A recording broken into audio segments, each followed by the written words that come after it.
Donc c'est du bavardage au niveau des pays les plus riches. Et dans les faits, qu'est-ce qu'ils font? Moi, j'ai quand même l'impression que, en particulier les pays européens, ce sont d'anciennes puissances coloniales et qui ont conservé ce paradigme de philosophie coloniale de vivre aux dépens des autres. Ils n'arrivent pas à se débarrasser de ce paradigme dans leur politique pratique concrète tous les jours. Donc, je pense... Bienvenue sur Afrique Libre et Prospère, la chaîne d'afro-développement personnel et financier qui contribue à la libération mentale et à la liberté financière du peuple africain, car nous avons un continent à bâtir. N'hésitez pas à me dire ce que vous pensez de cette vidéo en commentaire, à la liker, à la partager et surtout à vous abonner à cette chaîne si ce n'est pas encore fait pour une Afrique libre, digne et prospère. Mais je vois que lui non plus n'y arrive pas pour l'instant. En ce qui concerne l'évacuation pour la livraison de nos engrais, il y a encore une décision monstrueuse, je dirais, de la part de la Commission européenne. C'est honteux. Lever les interdictions sur l'achat de nos engrais, mais seulement pour les pays de l'Union européenne. Et alors les pays pauvres, qu'est-ce qu'ils font? Et toute cette rhétorique d'efforts communs visés pour éviter la faim dans le monde, dans les pays les plus pauvres. Qu'est-ce que ça veut dire? C'est du bluff tout ça? C'est simplement pour satisfaire leurs propres intérêts égoïstes, alors que ce sont des problèmes qu'ils ont créés eux-mêmes dans leur domaine.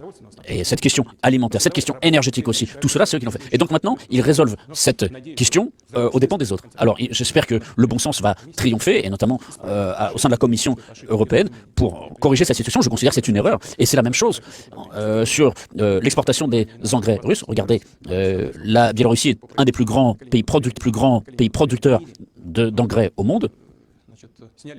Alors, on a levé les sanctions contre nos engrais. D'ailleurs, les Américains ont été les premiers à le faire. Les Américains sont un peuple très pragmatique. Si on revient, pour revenir aux céréales ukrainiennes, qui les transporte? Ce sont principalement des sociétés américaines. Et il se trouve qu'il y a un certain nombre de terres en Ukraine qui ont été vendues aux Américains. Et donc, voilà, c'est là-dessus qu'on portait nos discussions. C'est pas le plus important. Le plus important, c'est que donc il y a eu des levées de sanctions contre nos engrais, mais le problème c'est qu'on peut toujours pas les affréter, les assurer. Les interdictions d'escale dans nos ports pour les bateaux étrangers sont interdites aussi. C'est pareil pour les règlements financiers. Ils connaissent tout bien tous ces problèmes. Ils disent oui, nous allons résoudre les problèmes. Il faut rendre hommage au secrétaire général de l'ONU. Il essaye justement de résoudre la question. Il est en contact avec tous les participants de ces discussions. Pour l'instant, il n'y a pas encore le succès escompté, mais espérons que ces discussions du secrétaire général, nous sommes prêts à vendre, nous pouvons vendre et nous vendrons tous nos produits. Il y a un débouché sur le marché, c'est clair. Mais si le problème c'est que si on continue comme ça, nos produits n'iront justement pas jusqu'aux pays les plus pauvres. On a 330 millions de tonnes qui sont bloquées. Nous, on a dit qu'on était prêts à les donner gratuitement aux pays les plus pauvres, mais laissez-les au moins circuler. Et ils sont bloqués pour l'instant. C'est étonnant. Donc ils ne veulent pas que la Russie gagne de l'argent. Mais si on les donne gratuitement aux pays pauvres, on ne va pas gagner d'argent. Alors pourquoi ils font ça? Je ne comprends pas. À quoi bon tout ça? Donc c'est du bavardage au niveau des pays les plus riches. Et dans les faits, qu'est-ce qu'ils font? Moi, j'ai quand même l'impression que, en particulier les pays européens, ce sont d'anciennes puissances coloniales et qui ont conservé ce paradigme